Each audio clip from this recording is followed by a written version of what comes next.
Hi, everyone. Welcome to Here We Are, Brattleboro's Community Talk Show. I'm Wendy O'Connell, and we are here today again in our Zoom studio, which is a movable studio. Luckily, we can take it wherever we go. We're very glad today to have on the show Nate Snell. Nate was born and raised in Putney. He attended the local public schools there.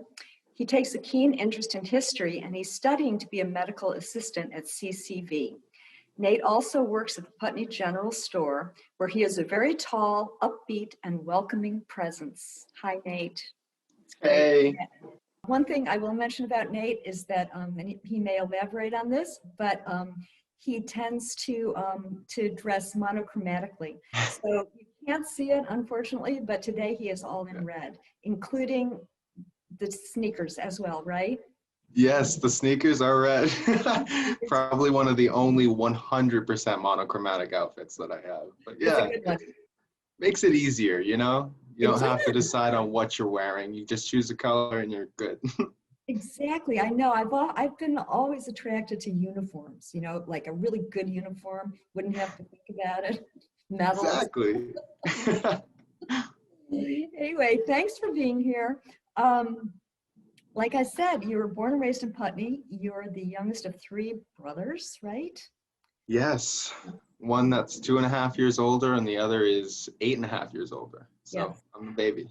Yeah, you were the little kid. And your mom was a lab technician at local hospitals? Yeah, she's still a lab tech. She just moved hospitals. For 20 years, she worked at Cheshire Medical Center of Dartmouth-Hitchcock-Keene. Yeah. And now she's been working in Springfield, Vermont. She raised us alone since I was 5, so it's been 16 years. And all of you kids went to Putney Central at that time? Yeah, all of us were going to Putney Central. We used to walk to school about a mile. Yeah. It's great. It's a nice walk, actually. You know, yeah. It's a meandering sidewalk, which was something that was designed into when they put in the new sidewalks to make it more interesting instead of just a straight slab of concrete. Yeah. Very much a Putney decision. Very true. Putney Central is also K through 8. So you did your middle school years there as well. Going and knowing the same kids for that long period of time, what was that like growing up for you?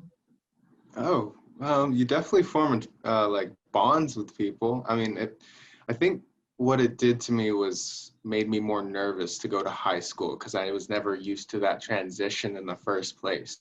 Mm-hmm. So I was like, I already made my friends, I'm good. And when you actually reach high school, there's, you know, a population 5 times larger than you're used to. So you're kind of forced outside of your comfort zone.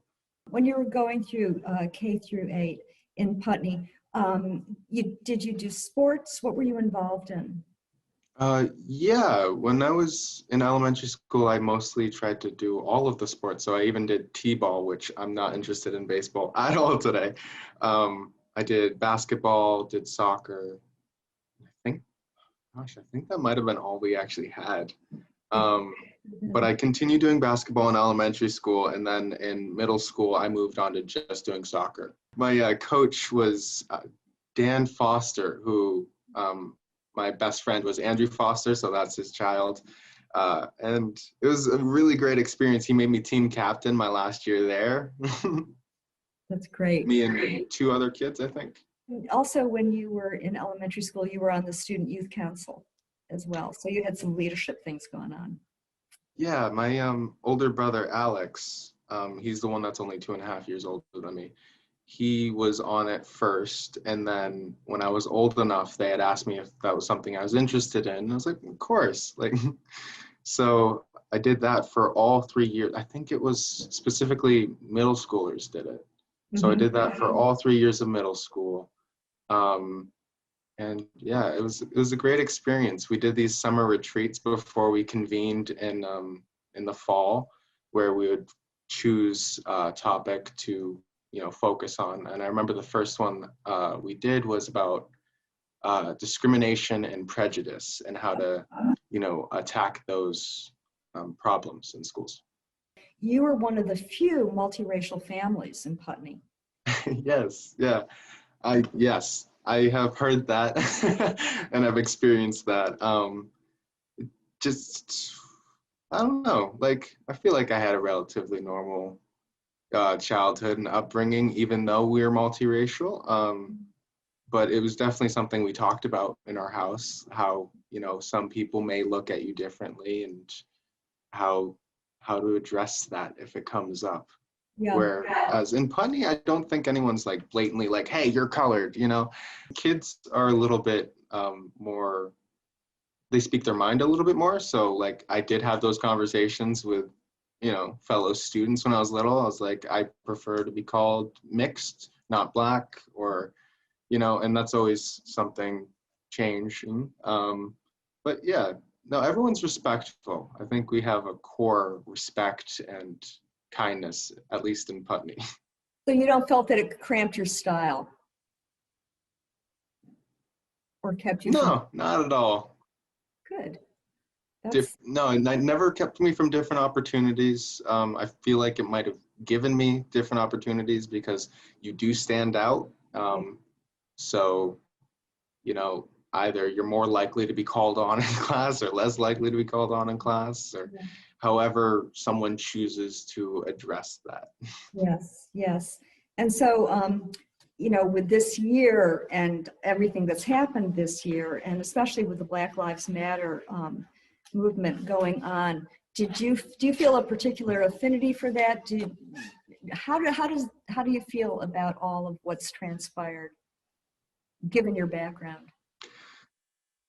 Uh, I feel like we have a problem in politics and with, just some general mindsets where people feel attacked by certain phrases where it's not about them being attacked, it's about putting a focus on some things that might be an issue. So I definitely felt more passionate about it than I've seen other people, even in the area, but I never really got the opportunity to become more active with that. I would have appreciated going out and, protesting with everyone else, but I don't like the idea of COVID. So I just put all my support in the ways that I could, such as I bought a whole bunch of shirts and paraphernalia from the BLM movement, their official site. I got my mom a shirt that said, like, I can't keep calm. I'm a mother of, a Black child or something like that. And I just kept talking to people in the community about it, kind of got their perspective, where they're at. Yeah. Well, it's interesting because you are in the center of town working at the store, which we'll talk about in a few minutes. And having the opportunity to speak with people, I think in a very casual way like that sometimes is just really effective. Definitely. I'm not sure if I've changed any minds, but I've learned a bit. Yes, and I think just by being willing, to engage, that means a lot to people. You did some gaming when you were a kid, and I wonder if you could talk a little bit about gaming. And I haven't had anybody on the show yet of any age who's talked about gaming, and so I think that a lot of people my age, are in between you and me, which is a long time, have different notions of what it is. So if you could just give us your experience of it and how what your engagement is with that. Yeah, sure. There's a whole bunch of different types of games and platforms that you can use. I was never really one for Xbox or PlayStation or Nintendo as much as I was for using a computer, PC gaming. So I didn't do much of the online stuff either. I usually just, bought a game for the computer and learned from it, actually. So I started with older games like Age of Mythology or Age of Empires, Zeus, Master of Olympus. those actually got me into reading. So I remember playing those games, and then the next day I would go to either the public library in town or our library in the school, and take out chapter books on mythology. And like, I finally enjoyed reading, because before that I had no interest. It wasn't like a learning thing. It was just, I'm not reading anything that's fun to me. So after playing those games, I had a connection that I could make, and I was like, hey, I enjoy this now. And as I grew older, I was into more complex games. So I've mostly, it's evolved my love of history. Like you were saying, I like history, and geography, and just looking at maps, actually, which, I don't think many people consider fun, but for me, I don't know, I do enjoy it. So lately I've been playing games like Europa Universalis 4, or Crusader Kings. Those take place in specific time periods. So like Crusader Kings obviously took place during the Crusades. It takes you from, I don't know, 866 during Viking invasions to 12,000. And Europa takes you from the beginning of the Renaissance to the start of the Industrial Revolution. And you get to experience how a country may have had to make adaptations, or, failed, fallen off the face of the earth. And can you say how it's affected you? Yeah. So I would say that it was a majority of probably my middle school and high school years I spent doing that, rather than going out and socializing, going to parties and stuff like that, just because, I was more of an introvert then. But it definitely makes me view relationships. I think it affects my relationships a little bit, where I instead take myself out of the situation and go, how should I handle this more strategically, rather than just respond by emotion or whatever else would be influencing me in that moment.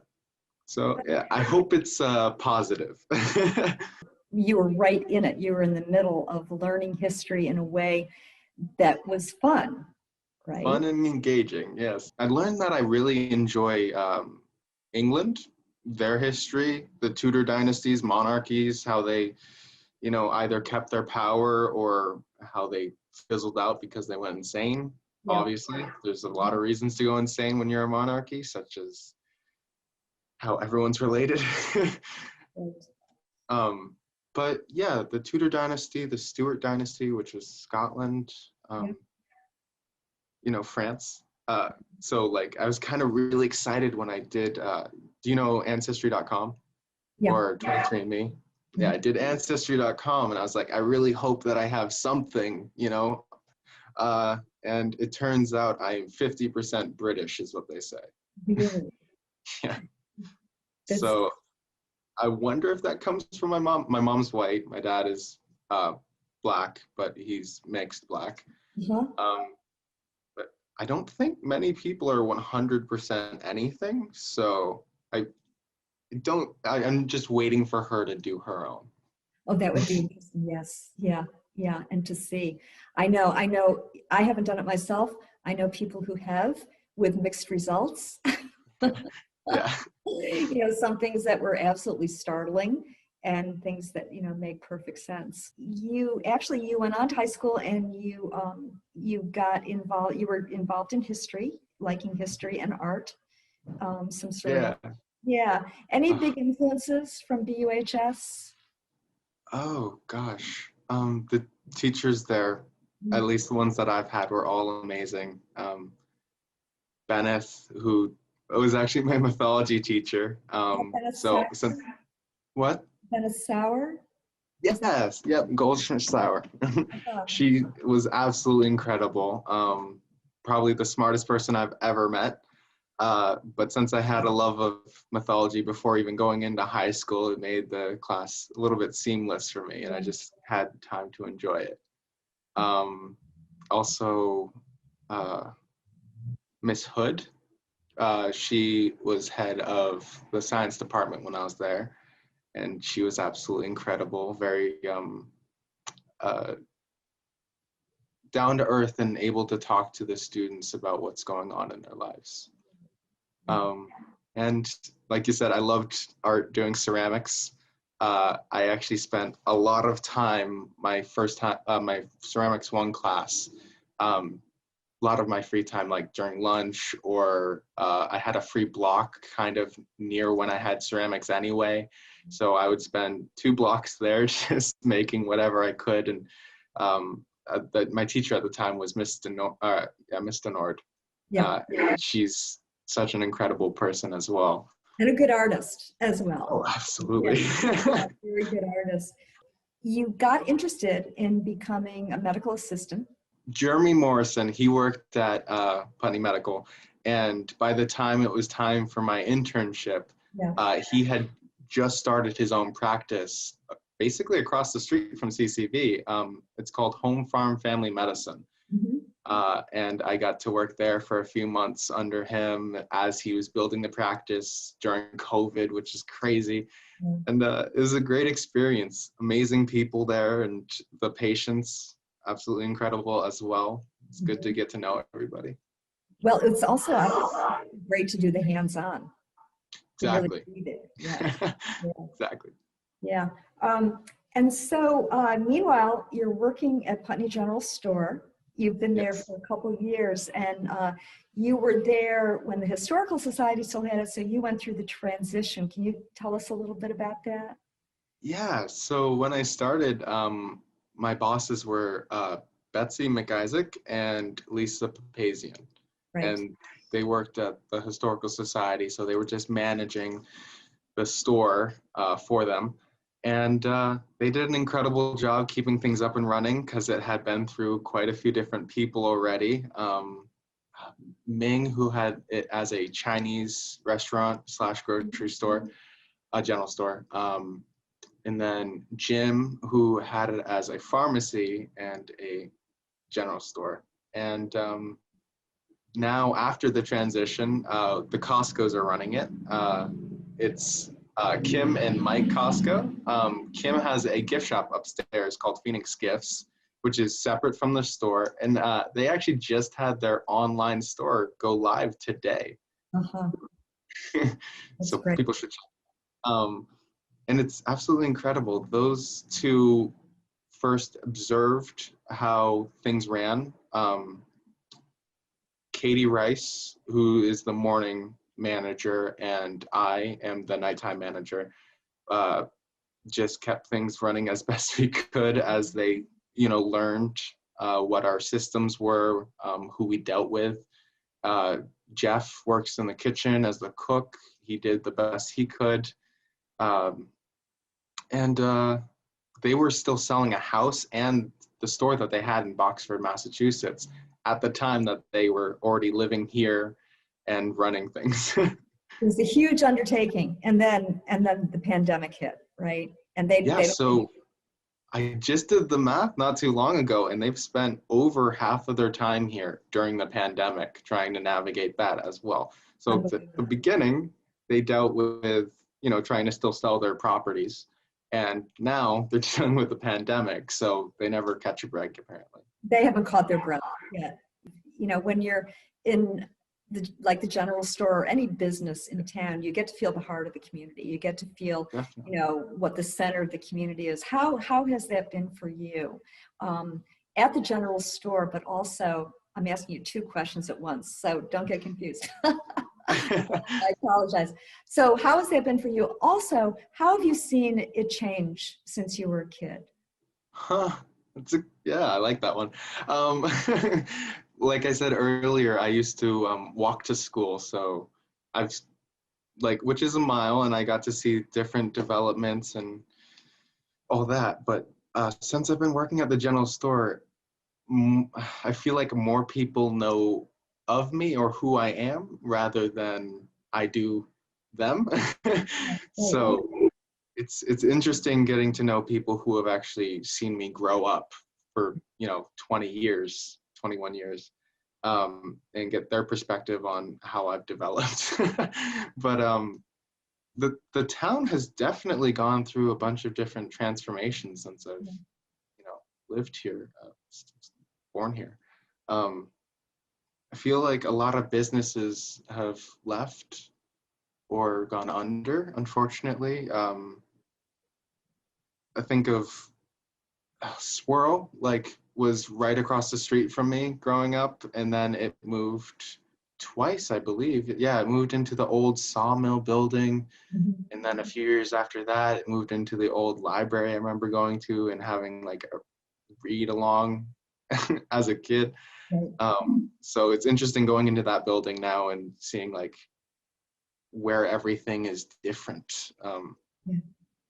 But yeah, I just feel like a lot has left, if that makes sense. Yeah. Like, And what, like big wish list or big picture, what would you like to see happen in Putney? well, I don't want like a whole bunch of businesses to move in and like take over, obviously, but just to have a bunch of small businesses be able to work together and have the community grow together, which I think we're definitely getting there with the Costco's. I've seen them reach out a lot more than I would assume other businesses have in the past. Yeah. Like when, have you heard of the Mockingbird Tavern? Yes. So when they first started to try to get up and running, actually that's Betsy's son is running that. That's right up the road. Yeah. Yeah. I know that Mike Costco went in there, talked with him, and got to know him a little bit. Had some food, and that was the reaching out part. I know that Elaney, who runs the diner, she goes up there, helps him out whatever way she can. That's great. So that's the community growth that I want to see. Is just everyone working together, doing their best. Yes, and again, you do get to see a lot of that in you're at the hub of that wheel. And so you turned 21, and not long after the pandemic happened. And Yes. how has that affected your life and your lifestyle? Well, I did take a little bit of a break from earning my medical assisting degree. So I haven't been going out as much, obviously. I'm not trying to stay in two places at the same time. I'm not trying to be in Bratt and be in Putney and risk whoever I'm staying with, which, yeah. But the general store actually adapted to that really well. Yeah, they took precautions. They set up different routes for people to walk through, so you're not like brushing past people, which makes people uncomfortable. We ask that everyone wears a mask. I would say 99% of people comply with that, so it makes it a much safer place than anyone that doesn't have that kind of regulation. Being 21, being a young adult, do you feel supported in the community? Ooh. You feel there's enough there for you in the community? I'd like to see more, but during a pandemic, it's hard to ask for anything. But yeah, I mean, I hope the tavern does well. I was going there for a little bit while things weren't as strict, and things got strict again, so they close at 10. I get out of work at like 7:30 or 8, so I could be there for like an hour and have a drink or something, but it's not what it could be post-pandemic, hopefully. But that's really one of the only things that we have in Putney to do other than like tourist attractions or apple picking or hiking. I enjoy that. Well, it will be very interesting to see what you and other folks your age do after the pandemic too, because and we do have Next Stage. We do have other things in Putney where there are possibilities, but I think, like we're all seeing, everybody is shifting, to accommodate, but also thinking of new and creative ideas of how to move forward. So it's been a pleasure talking to you, Nate. It's been great. Thank you. Yeah, and I look forward to seeing what you end up finding for fun things to do and creative things to do as well. I appreciate it. Thank you. So you can always stop at Putney General Store and you might catch sight of Nate, which is a good thing to do. And they also have great food at the Putney General Store, by the way. So thanks again, Nate, for being with us. Thank you so much. And thanks to all of you out there for being with us today and for tuning in and being part of this larger conversation that we're having with individuals one at a time, just hearing what people are up to and how they're doing. And remember, carry on and tune in, and we'll see you next week.